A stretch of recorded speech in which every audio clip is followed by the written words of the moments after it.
Yo había tenido una conversación, no sé datarla en qué momento, con Guillermo, porque sí, o sea, yo vivía bastante al margen del mundillo teatral, ¿no? Eh, y, y había tenido una conversación y me dijo que algún día a ver si nos veíamos, que quería contarme un proyecto que estaba, que todavía no podía hablar mucho, pero que en el futuro, bueno, entonces cuando claro, fue muy bienvenido, ¿eh? O sea, tú fíjate que eh, nosotros vivíamos absolutamente una realidad teatral, la tartana, que estaba fuera del ámbito. O sea, yo creo que ni teníamos subvenciones, yo creo que acabamos de empezar a tener alguna subvención. eh, y teníamos un circuito internacional, pero digamos, teatralmente estábamos muy poco considerados dentro del... Poco considerados y poco contacto. O sea que yo a Guillermo le conocía a través de Libélula, le conocí una vez, es decir, o sea que era por las marionetas. Yo creo que Julia, no, Lola vivía con Guillermo y ahí nos conocimos una vez y bueno. El caso es que sí fue muy bien recibido y de hecho, bueno, pues sí, yo creo que la Sala Olimpia se abrió con una obra nuestra, ¿no? con Ciudad Irreal. Y nosotros empezamos trabajando en sala y luego empezamos a trabajar en la calle, digamos, casi te puedo decir en un principio como una militancia, es decir, de recuperación de la calle tras la caída, tras la muerte de Franco, ¿no? Yo recuerdo que nos detuvieron por venta ambulante, entonces todo el público dijo, pues el teatro es tanto de los que lo hacen como de los que lo ven, vámonos todos a comisaría. Entonces, bueno, pues esas cosas entonces se empezó a trabajar, luego ya continuamos trabajando en la calle, incluso hubo un momento donde cuando el mercado era tan impresionante de teatro en la calle, prácticamente no trabajábamos en España en ningún sitio porque nuestros espectáculos de calle eran bastante tristes, como casi siempre le pasaba a Tartana, o a mi trabajo, ¿no? Es decir, no era un trabajo, digamos, festivo, o no se entendía la fiesta al modo usual, como se entendía el teatro de fiesta, y entonces prácticamente no trabajábamos en España, todo lo que hacíamos era en el extranjero, ¿no?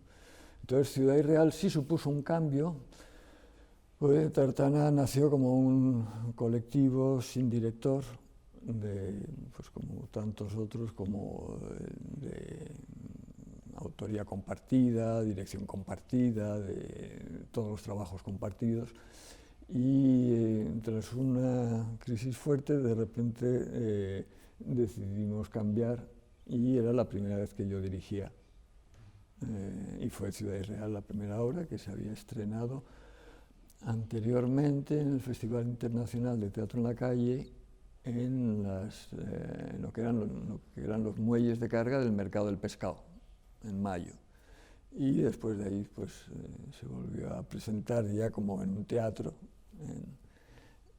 en la Sala Olimpia. Y yo tengo recuerdo muy emocionante de ver la obra en un teatro en Madrid, porque sí habíamos trabajado en teatros en muchas partes de Europa, pero en Madrid no, nunca. Bueno, sí, habíamos trabajado en la Olimpia, es decir, IFRIT se hizo en la Olimpia antes de que fuera centro de documentación, centro de nuevas tendencias, y luego fue muy controvertido porque me acuerdo que cuando salí a la calle estaban a gritos. Había gente que nos defendía y gente que nos acusaba que dónde iba a ir un teatro con estas cosas, que no tenía ni pies ni cabeza. Y me acuerdo que Amestoy era de los que nos defendía. El que lleva la voz cantante lo recuerdo perfectamente, pero me voy a ahorrar, de los que estaban en contra, me voy a ahorrar el nombre.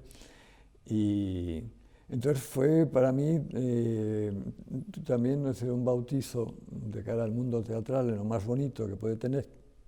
Y luego esa impresión extrañísima de esa discusión airada en gritos de lo que es teatro y no es teatro, lo que debe ser el teatro y lo que no debe ser, que creo que ahora me sigue acompañando, ¿no? Sí, todavía sigue habiendo gente que dice lo que debe ser teatro y lo que no es teatro, ¿no? Las coproducciones, digamos, el centro no era intervencionista, o sea, nunca fue intervencionista en el sentido de qué contenidos debía...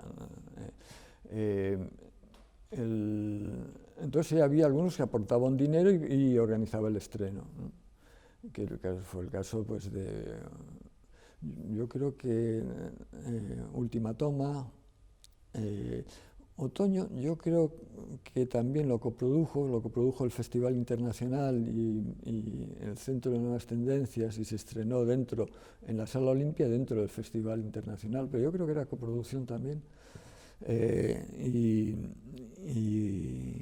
el Medea Material, que se estrenó en la Olimpia también, de Heiner Müller. Y luego yo creo que ya a partir de que abrimos Pradillo, de repente sí hay acuerdos muy serios de coproducción, como es el hundimiento del Titanic, donde económicamente se aporta e incluso se participa en todas las conversaciones de coproducción con el Teatro Central y con el Pabellón de España en la Expo, y ya figura ya el Teatro Pradillo como coproductor. Entonces, a partir de que abrimos Pradillo, pues también yo creo que es no solamente nuestros trabajos, sino también el de otras serie de compañías empiezan a estrenarse en Pradillo.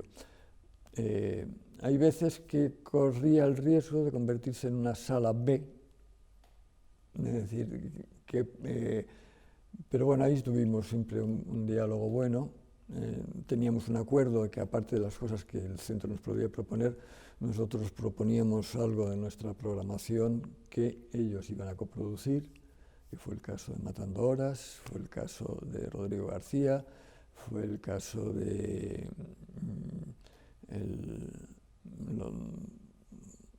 algunas cosas de danza también, en Las Ciudades Invisibles, de Elena Córdoba. No, esas no, fue Cuentos de Amor, yo creo, de Elena Córdoba.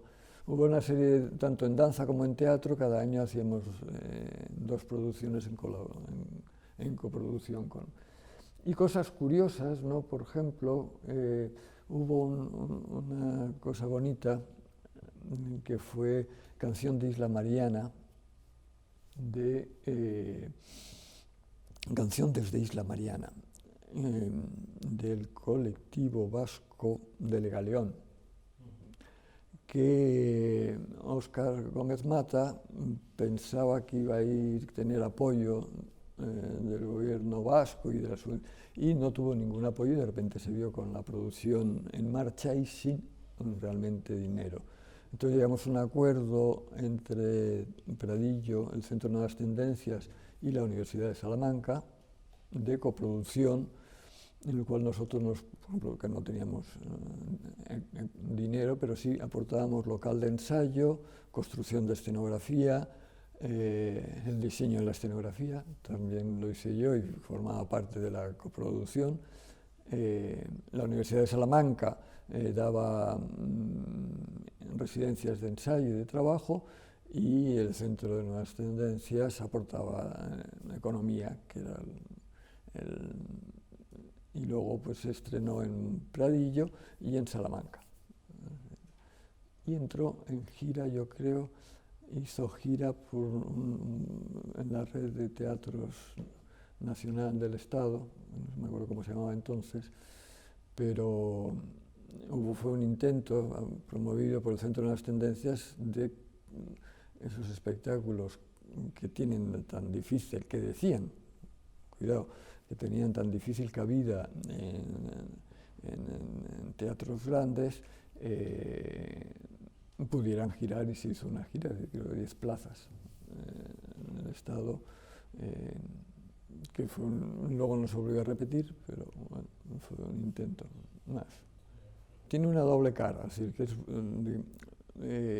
una parte positiva, es decir, que El Teatro Pradillo fue como un boceto de lo que podría haber sido, se pensaba que podría haber como una red de teatros de dinero público y gestión privada, entonces se hablaba de gestión semipública, no desde un punto de vista del liberalismo económico, sino desde el punto de vista del compromiso con la creación. Pero fue frustrante, es decir, la verdad es que todas las promesas económicas se fueron perdiendo por el camino y nos encontramos con una deuda impresionante y que el Ministerio no pudo acometer como nos había prometido, de ayudas paulatinas anuales en infraestructura y en mantenimiento de la actividad, ¿no? Entonces, bueno, pues aquello fue... Entonces, el Centro de Nuevas Tendencias delegó toda una serie de cosas ahí, lo cual fue bueno porque apoyó, o sea, las políticas que estábamos elaborando desde Pradillo, las políticas, a las líneas de trabajo, pero también contribuyó de alguna forma a eso, a crear un gueto, que es algo que yo creo que hemos sufrido muchísimo tiempo, es decir, yo creo que ahora todavía sigue pensando que hay un teatro que es minoritario y otro que es mayoritario, cuando la experiencia europea, incluso la experiencia de Madrid, ¿no?, como se ha visto en los teatros del Canal, dicen que no es cierto, ¿no? Es decir, pero bueno, de alguna forma ese enclaustramiento a los pequeños formatos, a las pequeñas... claro, es decir, claro, como iluminador, a veces me dicen, que es la otra faceta, es decir, ¿cómo iluminas tú con focos tan bajos? Digo, es que toda mi vida he aprendido a iluminar en teatros pequeños. Entonces me he inventado, cuando no podía poner luces que vinieran desde arriba, los ángulos largos que encontraba eran diagonales absurdas. Entonces, de repente, cuando voy a los teatros más grandes, o ahora que trabajo, pues de repente sigo manteniendo ese gusto por esas diagonales estiradas que surgen desde un lateral incierto y que llegan. Entonces, bueno, pero sin embargo, claro, eso hizo decir, pues por ejemplo, yo creo que la relación con García, que tú mencionabas, ¿no?, donde yo me acuerdo que a Rodrigo le conocí en la puerta de la Olimpia, en el bar de enfrente, que me lo presentó un autor teatral, Fermín Cabal. Yo sé, los nombres son muy malos, se me escapan muchos, ¿sí? Fermín Cabal. Me dijo, vosotros debéis conocer porque os va a interesar lo que hacéis. Era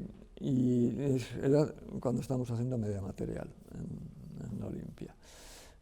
Y bueno, con los años sí, luego vi hacia la derecha, en un ensayo en un local sin luz eléctrica, con Rodrigo nerviosísimo porque la gente no llegaba y se oscurecía, se hacía de noche y no entraba luz de la calle, no se iba a ver la función porque no había luces.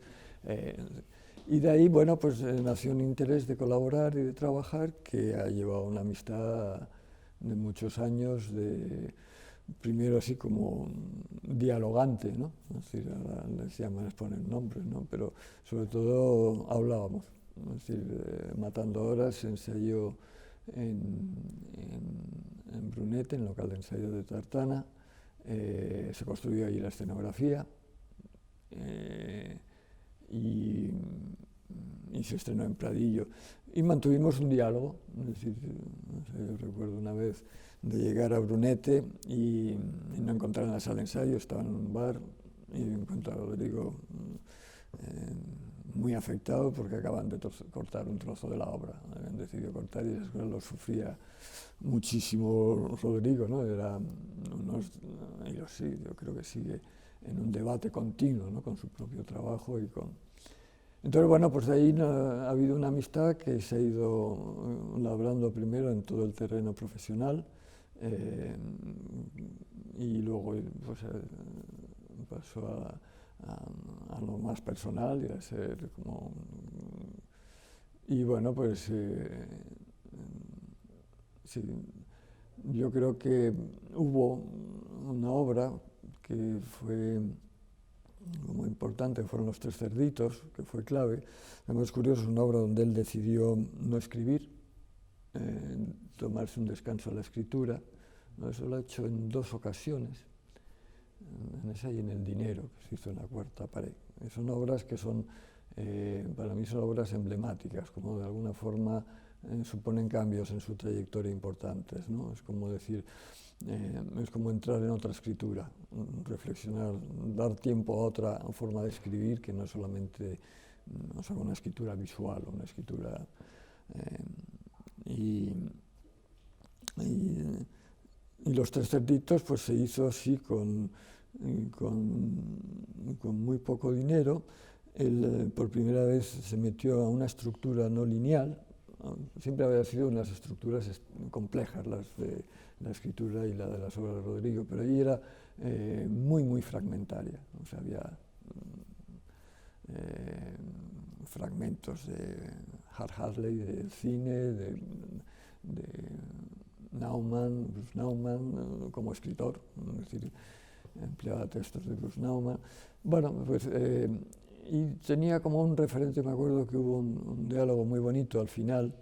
Él pensaba que la obra no se sujetaba y quería sujetarla realizándola en la memoria. Es decir, es una obra que habla sobre la memoria que tienen los actores para decir aquellos textos imposibles, sobre los tratados de la memoria, y quería pintar en el suelo de Pradillo como todo una carta de estas que se empleaban en la Edad Media para agilizar la memoria, no sé cómo se llamaban. Sí, eran toda una estructura. Entonces se dibujó en el suelo. Yo desde el principio advertí cuidado, decir, el grabado es muy bonito, pero esto, ampliarlo a pintura, la calidad pictórica es complicada, ¿no? Y puedes encontrarnos con algo que sí dramatúrgicamente tenga mucho sentido, pero visualmente destruya muchas más cosas de las que está construyendo. Pero vamos, pintamos el suelo, además en relieve. Yo creo que sí, todavía creo que queda pintura de aquella en algún rincón de Pradillo, porque tenía mucho volumen. Y unos días antes del estreno, efectivamente, aquello era horrible, era feísimo. Y Rodrigo estaba diciendo, ¿pero qué hago? Me llamó, era un domingo, me fui para el teatro. Y yo, tío, pues hay que borrarlo, si no te gusta, pero la obra se me va a quedar, si no la sujetamos. Digo, yo estoy convencido de que no necesitas esa estructura dramatúrgica, esa estructura visual para apoyar algo que su fuerza está en la fragmentación, ¿no? O sea que en ese sentido, y bueno, fue yo creo una obra donde fue como el primer gran, entrecomillado éxito de Rodrigo, ¿no? Y era una obra muy larga. Tenía una cosa que para mí yo aprendí también, es decir, de lo importante que es cuando tú estás trabajando en un teatro y trabajas ahí. O sea, ahí ellos ensayaron durante todo el verano, les dejamos el teatro para que ensayaran y se estrenó al principio de temporada, ¿no? Empezábamos, pero se había ensayado allí. Entonces te das cuenta como, o sea, yo siempre digo, es como si las palabras se pegaran a las paredes. Las palabras, las imágenes, o sea, como se construye todo desde otra forma, los sonidos, es decir, están medidos, no existe eso tan traumático, ¿no? Del paso de la sala de ensayo al escenario, ¿no? Es decir, que siempre suelen ser crispantes. Entonces, ¿cómo intentar? Eso no es muy difícil, ¿no? Poder ensayar una obra en el espacio donde vas a trabajar, pero a mí siempre me ha perseguido esa idea de conseguir el máximo tiempo posible de ensayo en el espacio donde... porque luego ya cuando coges fuerza la obra en el espacio donde la has creado, sacarla es fácil, ¿no? Tú fíjate, decir, me acuerdo que Media Material, nosotros terminamos la obra en los locales de ensayo. Yo me acuerdo que el día que hicimos el ensayo general abierto, vinieron Guillermo, el Festival de Granada, Manolo Llanes, o sea, vinieron a los ensayos en Brunete y la obra ya estaba hecha, estaba coproducida, pero no tenía fecha de programación. O sea, nosotros estrenábamos y luego de ahí ya sacábamos las obras. Nosotros ensayábamos todo en nuestro local de ensayo y entonces la obra se estrenó un año después, yo creo, o sea, a la temporada siguiente. Y fue al Festival de Granada a la temporada siguiente, pero no había, teníamos otra idea de plazos de producción y de creación, ¿no? Es una forma de entender la producción que entonces era muy intuitiva, o sea, ya digo, era una forma natural.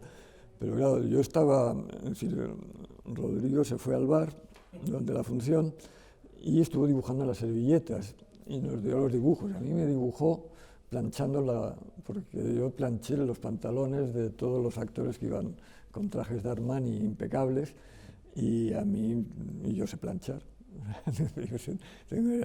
Entonces yo planché la ropa de él.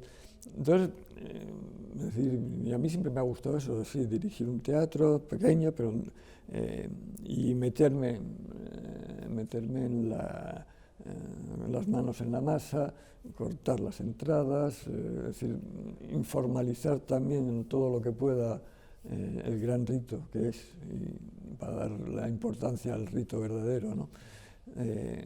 Todo lo que es la relación entre espectador y público, espectador y escena, ¿no? Y teatro, ¿no?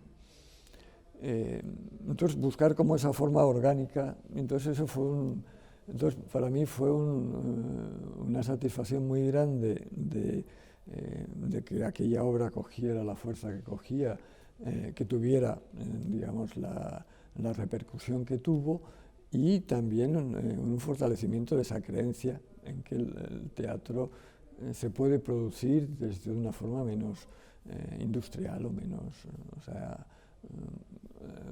vamos a hablar incluso de artesanal, ¿no? Hay una cosa que quiero anotar sobre este ritos, que, o sea, el público estaba rodeando, pero había un pasillo entre el público y la pared que los actores utilizaban. Entonces, una cosa que es importante, yo creo que una de las grandes cosas que Rodrigo ha aportado es utilizar el subtítulo como base dramatúrgica fundamental. Es decir, él decía, hay textos en los cuales, de alguna forma, yo me comunico directamente con el espectador y que el espectador lee. Entonces, ahora se utilizan grandes pantallas que proyectan textos, pero ahí los escribían.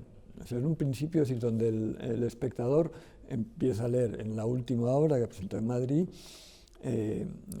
vuelve otra vez otra fórmula, es decir, donde hay grandes rollos, donde el público tiene que ir desenrodando para leer, y tiene que ponerse de acuerdo el público, y acomodar su lectura, pues es mucho texto, ¿no? Entonces se van esos rollos, el público los va estirando y va leyendo, ¿no?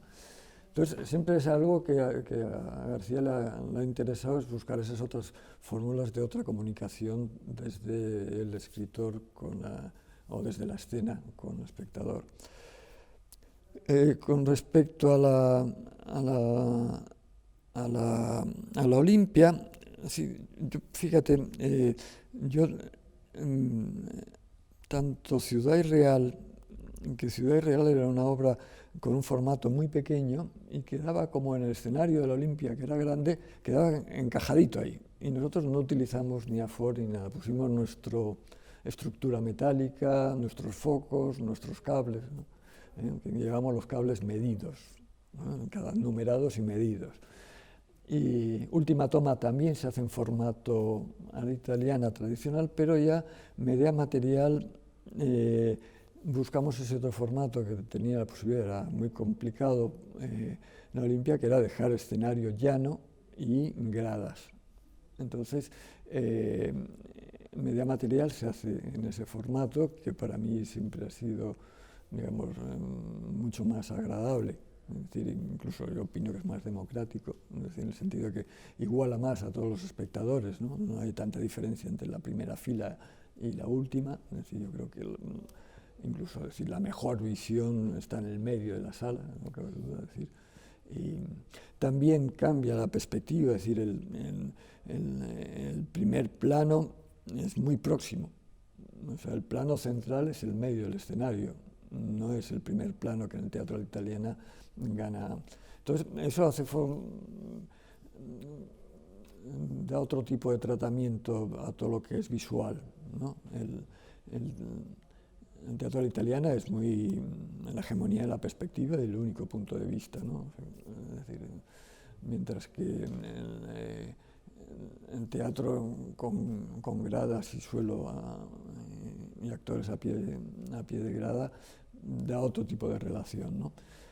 Y Otoño, por ejemplo, se hace, pero al revés, el público estaba en el escenario, porque había una obra antes, un Hamlet, creo recordar, que dentro de la programación del festival que se hacía en ese formato, entonces nos pareció bien que teníamos, o sea, el público estaba en el escenario y en el patio butacas nivelado estaba el ring de boxeo que era el escenario, la escenografía de Otoño. Yo creo que también ha habido algunas obras que se han hecho, yo creo que se hizo alguna con público en los dos lados, creo recordar. Lo único es que era muy costoso el cambio de la construcción de las gradas. Es una de las cosas, yo creo, me acuerdo una vez, yo creo que ya estaba Pradillo en marcha, sí, y estábamos en un festival, yo no sé si era en Galicia, no recuerdo, y estaba Guillermo, entonces Guillermo me dijo, mira, has venido, vuelves en coche tú, pues mira, me vuelvo en coche contigo y así hablamos. Y nos llevamos todo un viaje en el cual hablaba de que le gustaría reformar de alguna forma la Olimpia y convertirla en el centro de nuevas tendencias. O sea, y fue un proyecto que a mí me pareció muy bonito y me dio mucha pena que nunca se llevara. Hablaba de un consejo asesor de alrededor de gente que podíamos estar próximas, que podíamos...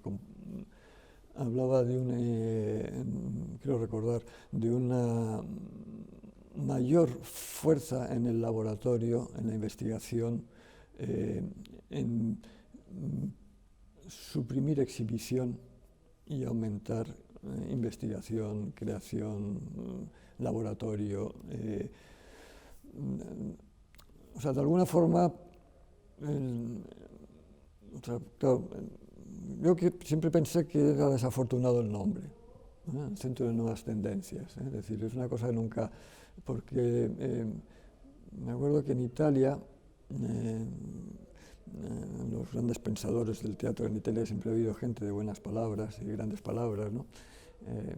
Hablaban de que había muerto la tendencia en el teatro, o sea, que había en Italia siempre había habido esa gran polémica entre el tercer teatro y la transvanguardia, ¿no? Entre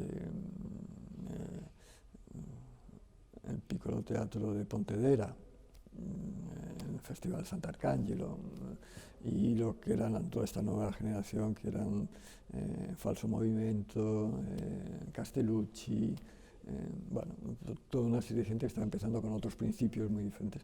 Y había habido mucha polémica, digamos, y de repente hubo un acuerdo, decir, de trabajar juntos, de colaborar juntos, de las dos facciones de la vanguardia italiana se unían y rompían.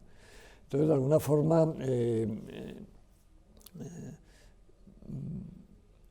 lo que sí apostaba en ese nuevo proyecto era una reformulación no tanto en todo el aparato de la producción y la gran coproducción, sino más de dar medios, dar posibilidades, dar colaboración, crear espacios de diálogo, espacios de encuentro, es decir, en los cuales yo siempre he creído profundamente y sigo creyendo y militando en esto. Incluso yo me acuerdo que también hubo acuerdos en Pradillo de colaboración en talleres.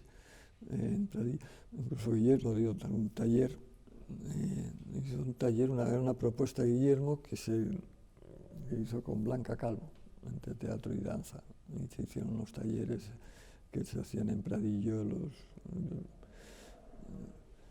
Bueno,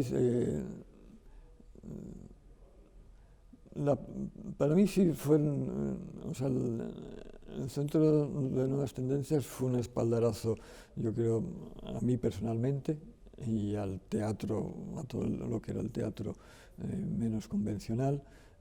También hubo ese intento de retomar lo que era toda el teatro escrito de la posguerra, del final del franquismo, de toda esa generación que prácticamente no se había estrenado.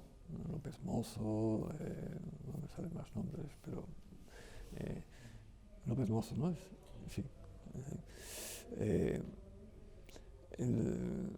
Y para mí lo que sí fue es que no se diera ese salto, esa evolución a algo que hubiera ayudado más a normalizar eso que en el fondo puede ser básico de un teatro público, que es que atienda todo aquello, a todos aquellos espectadores y a todos aquellos artistas que siempre es complicado, ¿no? Es decir, y quizás ese es desde que se abrió Pradillo, el Centro de Nuevas Tendencias se volvió un teatro más al uso, con menos propuestas. Es decir, algunas cosas entraban, pero eran más selectivas, ¿no?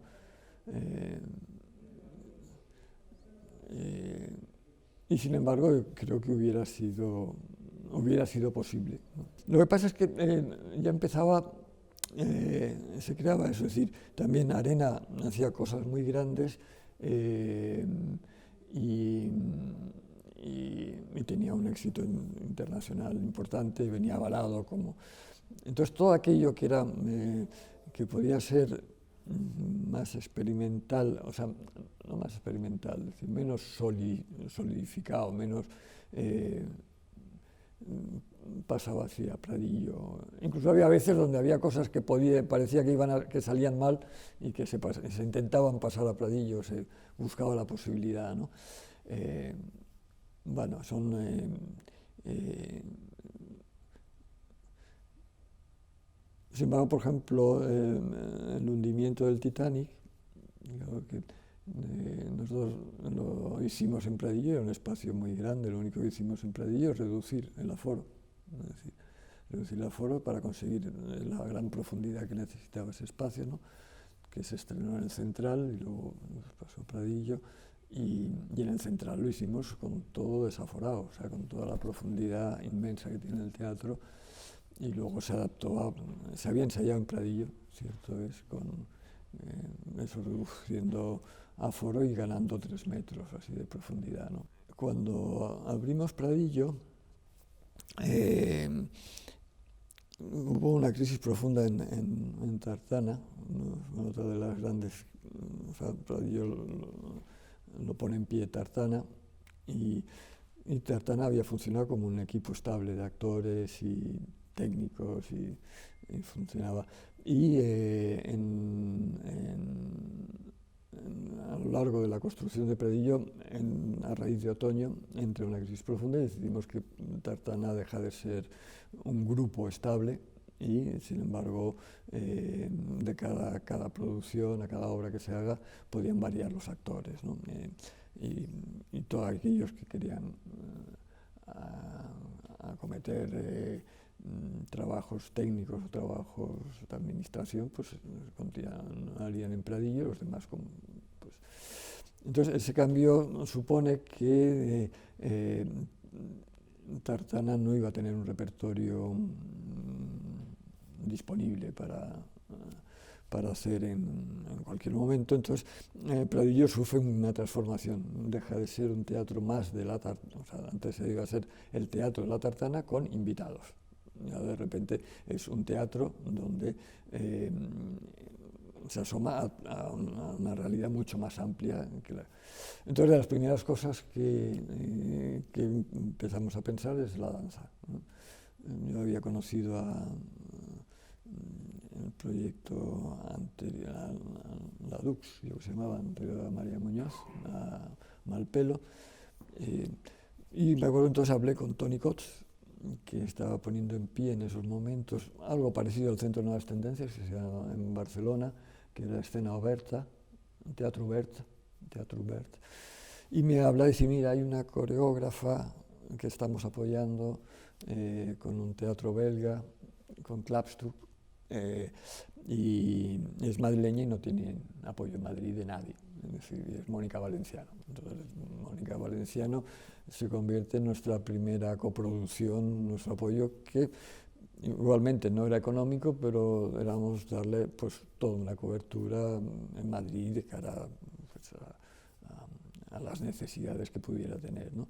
Y se presentó en puntos suspensivos en Madrid y a raíz de ahí empezamos a hablar, pues sí, con diferentes, con Olga Mesa, con María José Ribot, la Ribot, que en ese momento ya trabajaba en solitario. Blanca Calva seguía conservando el formato de gran compañía, pero ella había abocanado a danza y estaba interesada en otro tipo de trabajos, una búsqueda que le llevaría a hacer las piezas distinguidas, que fue otra cosa, era coproducido por el Centro de Nuevas Tendencias y por Pradillo, ¿no? Entonces Pradillo lo que le propusimos a María José, yo creo, decir, mira, pues nosotros no podemos ofrecerte el caché que te va a ofrecer el Centro de Nuevas Tendencias, pero te proponemos dejarte el teatro 2 semanas para que termines la obra ahí y estés 2 semanas en cartel, mientras que en la Olimpia le ofrecían 4 días y un caché.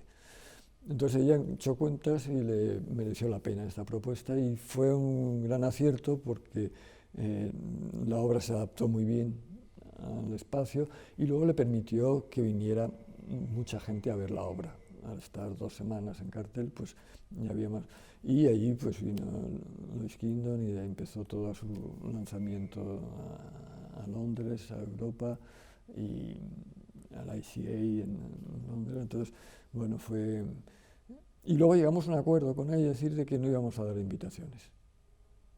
Y ella dijo que tampoco iba a dar invitaciones, que todo el mundo pagaba. Entonces, al final se llenó todos los días y no fue un caché, pero sí supuso, digamos, una forma de sufragar los gastos que le había supuesto el presentar una obra en condiciones, ¿no?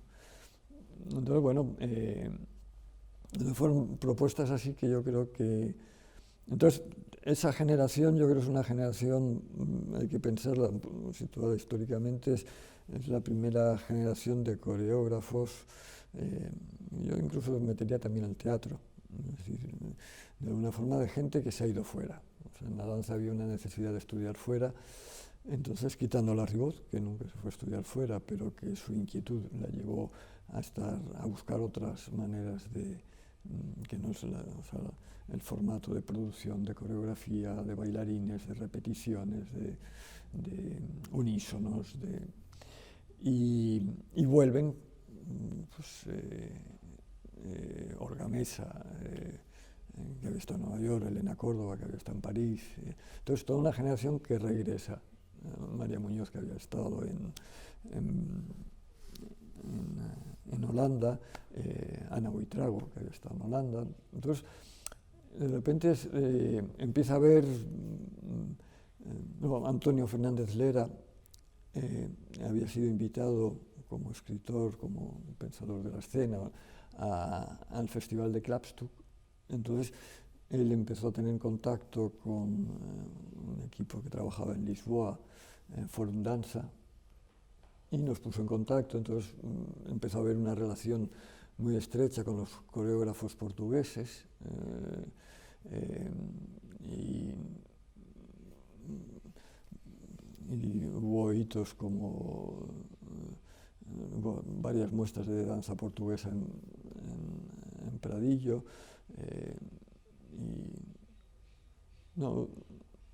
entonces sí, la danza, a mí también a nivel personal, el hecho que o sea, antes hemos mencionado que mi teatro estaba clasificado como visual, pero yo siempre he trabajado desde hace bastante tiempo con la palabra. Bueno, esa ciudad irreal eran textos de Peter Handke y de T.S. Eliot y algún texto mío. Eran textos muy fragmentados, pero la palabra siempre me ha parecido como importante. Entonces yo había entrado en un momento así donde había algo de la fisicidad de los actores que para mí, tal y como yo había trabajado, se me volvía muy rígida. Entonces el entrar con este otro tipo de danza que era mucho más orgánica, el movimiento del cuerpo, me hizo entender y empezar a aproximarme a otra forma de trabajar. Nunca ser un coreógrafo, ni muchísimo menos, pero sí otra forma de entender la acción física, el movimiento, la forma de estar en escena. No sé, entonces cuando yo veo Rosas tan rosas de Kersmaekel, ¿no? Y veo aquella forma de estar en escena tan absurda, o sea, entre coreografía y coreografía, me maravillaba, ¿no? Porque de repente hablaban entre ellas y se ponían de acuerdo, ponemos la silla un poquito más, y se sentaban y empezaba. Todo, es algo que a mí me ha marcado muchísimo, ¿no? Y esa forma de estar en escena con una normalidad absoluta y cómo de repente todo eso se transforma en otra calidad física, ¿no? Entonces, y concebir que no se puede hablar de una escena actual o contemporánea, como debemos llamar, separando el teatro y la danza. Yo creo que es algo que aquí hay muchas veces que los coreógrafos reivindican un teatro de danza y me parece que es un absurdo. Es decir, yo creo que un teatro no debe estar separado. Es decir, hoy en día, o sea, pienso que uno no puede hacer teatro sin conocer a Pina Bausch, y uno no puede hacer danza sin conocer a Beckett. Es decir, pienso que esas cosas están...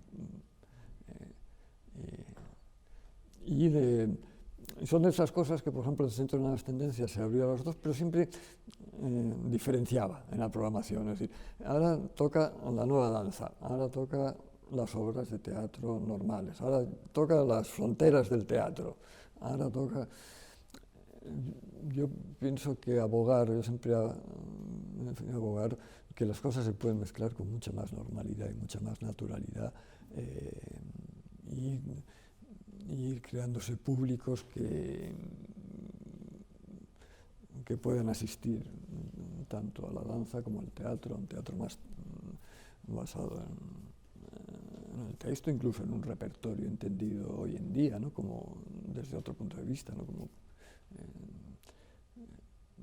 pienso que los teatros no deberían de fraccionarse, ¿no?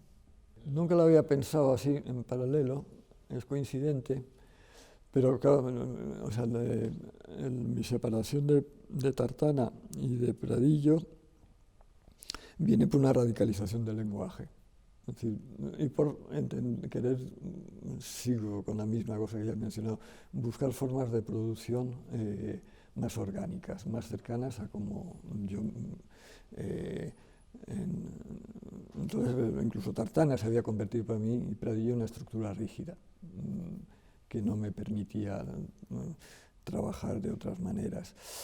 Entonces, yo pienso que es muy contradictorio porque son los momentos en que Rodrigo García empieza a tener éxito, Legaleón empieza a tener éxito fuera de La Ribot, o sea, todo aquello que se había generado en ese periodo empieza a tener unos frutos, pero Madrid vuelve a ese periodo de ostracismo, que únicamente la cuarta pared, y puntualmente, depende de quién gestionara Pradillo, también había cosas que podían hacerse en Pradillo, no quien gestionara, pues siempre era, pero quién llevara la dirección artística de Pradillo, porque hay cambios, ¿no?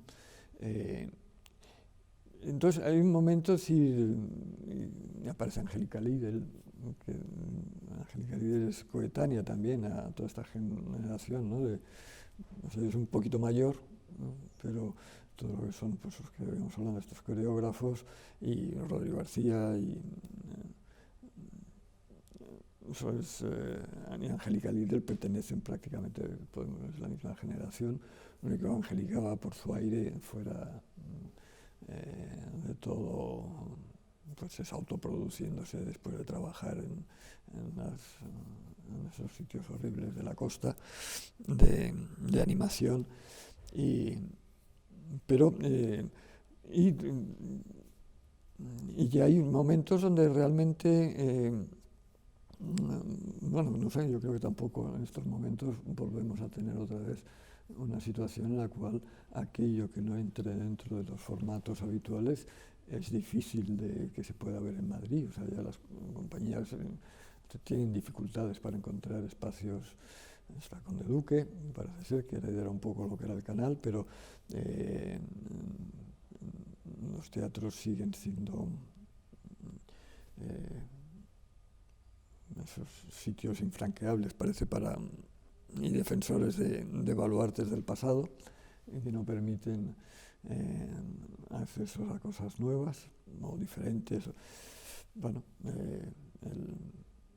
entonces yo creo que Madrid siempre ha pasado esos vaivenes, ¿no? Es decir, hay momentos de gran creatividad y momentos de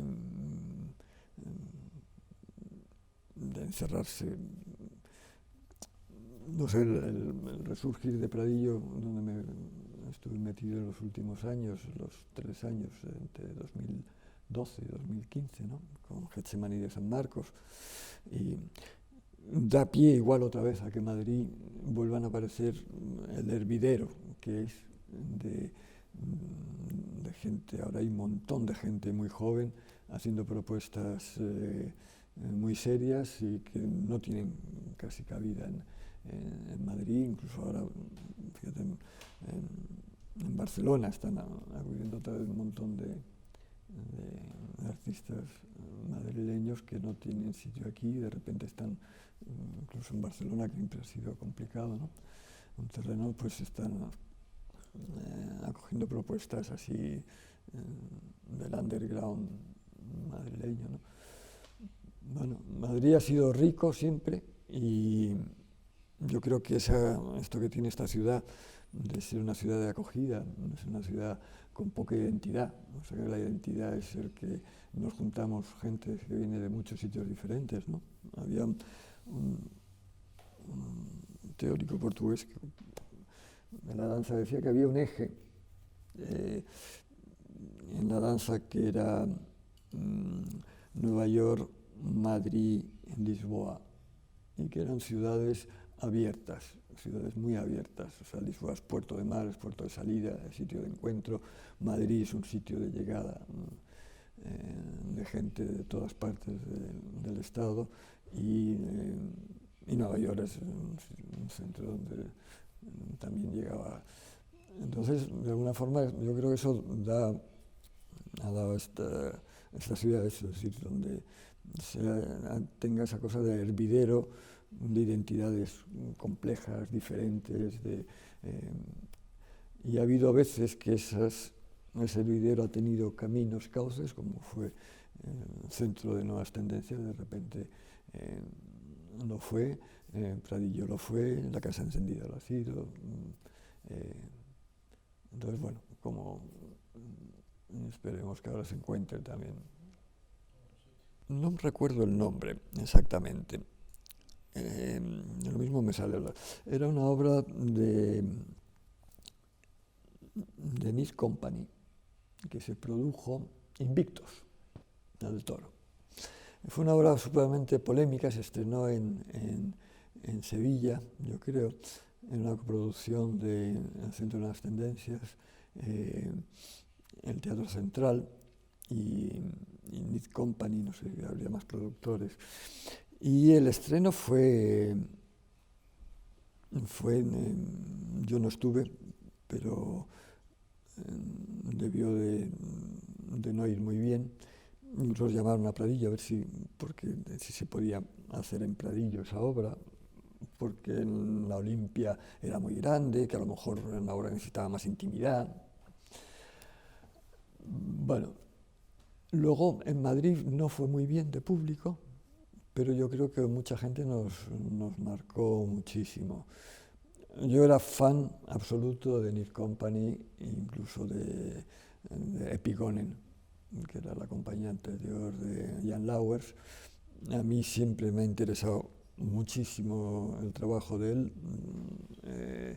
y Invictos para mí fue una obra de las que... Y fue muy polémica por también decir por cómo, decir si iban a seguir apoyando a los belgas también con dinero español dentro de... Pero no cabe duda que era un camino que se podía haber fomentado más y haber buscado esa relación entre los productores españoles e internacionales en tú a tú más próximo. Luego no cabe duda la gran sorpresa de la obra de Esteve, que yo conocía una versión anterior de la primera, no recuerdo el nombre. A mí me pasa también con Esteve un poco como con Fellini, ¿no? Que uno todas las obras, y no sé cuál es una, cuál es otra, se me van juntando. Pero una obra que se había estrenado en Murcia, en los ETC, en los Encuentros de Teatro Contemporáneo, y volvió a trabajarse a posteriori del estreno, y fue cuando se presentó en la Olimpia, y no era Fenómenos Atmosféricos, el anterior. Yo creo que es una obra que para mí, decir, ver la progresión que había tenido aquella obra desde el origen, ¿no? Y el ver, pasa un poco como Los Tres Cerditos, ¿no? Cuando conoces un trabajo de Esteve Grasset desde no desde el principio, porque era mayor que yo, lleva años, pero sí había conseguido su trayectoria y su búsqueda de las repeticiones textuales, de las repeticiones de acciones, de los ritmos severos y los actores, en ese anonimato personal de las personas que integran toda una serie de propuestas que él defendía, que me acuerdo que fue un intento que hubo en el María Guerrero, antes del Centro de Nuevas Tendencias, que se hacía por las mañanas de muestras de trabajo. Y Esteve presentó un trabajo con dos actrices alemanas, en alemán, entonces había un coloquio. Después le preguntaron que, bueno, que estaba muy bien, muy interesante, pero ¿de qué hablaba el texto? Decía que no lo sabía. Dice, pero ¿cómo es posible que dirijas una obra que no sabes lo que están hablando? Dice, no me interesa. O sea, mi acercamiento a esta obra era puramente sonoro, musical. Es decir, entonces con el alemán encontré una serie de ritmos y una serie de cosas que me permitían trabajar rítmicamente al mismo tiempo que... no sé, eran momentos muy de mucha riqueza, ¿no? Hablábamos siempre con Esteve de una democratización de la mirada, es decir, que el director no debía dirigir la mirada del espectador. O sea, tenía que plantearlo para que el último montador de la escena fuera el espectador, que cada uno tuviera, o sea, que tú pudieras escoger, por ejemplo, yo no mirarte a los ojos, pero sí mirarte el gesto que estás haciendo con las manos. Y que o lo que está haciendo ese otro señor, ¿no? Decir que está en un segundo término, a lo mejor está bien oír lo que está diciendo este actor, pero yo me estoy fijando en aquello y estoy estableciendo otra lectura a través de eso, ¿no? Entonces, propuestas de este tipo, bueno, pues son conversaciones, son... de repente las ves plasmadas y cuajadas, ¿no? Como en aquella hora, pues para mí fue importante, en fin. Para mí es esa transformación necesaria que yo pienso que debió tener el Centro de Nuevas Tendencias, importante el que, para mí, soy crítico en esa construcción de ese gueto, esa diferenciación. Es decir, hay como pertenecían siempre, digamos, hay un primer teatro Hay un teatro que es el que puede gustar, y hay otro teatro que es raro. Eso es, creo que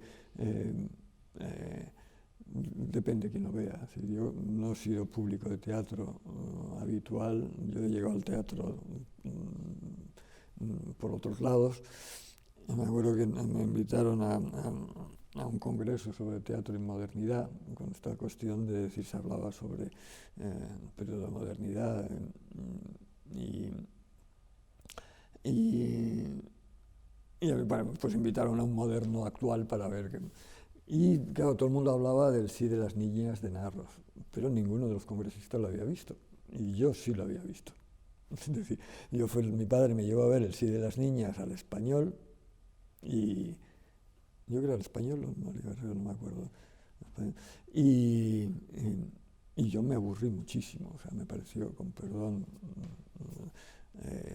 me pareció muy aburrido, o sea, yo no daba, me acuerdo, me pareció muy emocionante entrar en el palco, se encendía, pero aquellas historias a mí me parecían, claro, sin embargo, me acuerdo cuando yo con 17 años entré en una galería de arte donde exponía un tal señor Muntadas, y entonces tú entrabas y había agua y tierra y barro y tú metías las manos y eso lo grababa una cámara que se veía en otro sitio y tal, y me tiré horas ahí, fascinado viendo la reacción de lo que ocurría, cómo era. Entonces, bueno, y no es un proceso intelectual el que me llevó a eso, sino es un proceso sensitivo, es decir, diferencia. Es decir, bueno, pues a lo mejor, es decir, yo me he acercado más a la literatura por la poesía que por el teatro. Es decir, soy un lector medio decente de poesía y un malísimo lector de teatro, ¿no? Entonces, bueno, yo creo que hay muchos públicos que pueden acceder a ver cosas diferentes y así como en un principio el Centro de las Tendencias apoyó el que aparecieran y se consideraran otro tipo de trabajos, quizá debía haber continuado. Y luego creo la absorción del Centro de Nuevas Tendencias por el María Guerrero y no absorber todo lo que se había abierto, me parece que es uno de los grandes... me salía la palabra horror, pero quizás es demasiado fuerte, porque al fin de cuentas es teatro, pero sí de las tristezas o de las penas o de las fatalidades, ¿no?, dentro de lo que es la cultura, de que no, porque eso sí me hubiera parecido muy bien, o sea, que se hubiera fusionado los dos centros con un solo teatro, pero con cabida para... que luego ha tenido muy esporádicamente, ¿no? Yo creo que María Guerrero ha cogido, pues, una cosa García, una cosa Angélica, y no mucho más. Y luego el malogrado El lugar sin límite, que propusimos al centro dramático y que de alguna forma tenía que ver con esa progresión que hubiera tenido el Centro de las Tendencias, ¿no?, en el sitio donde fue.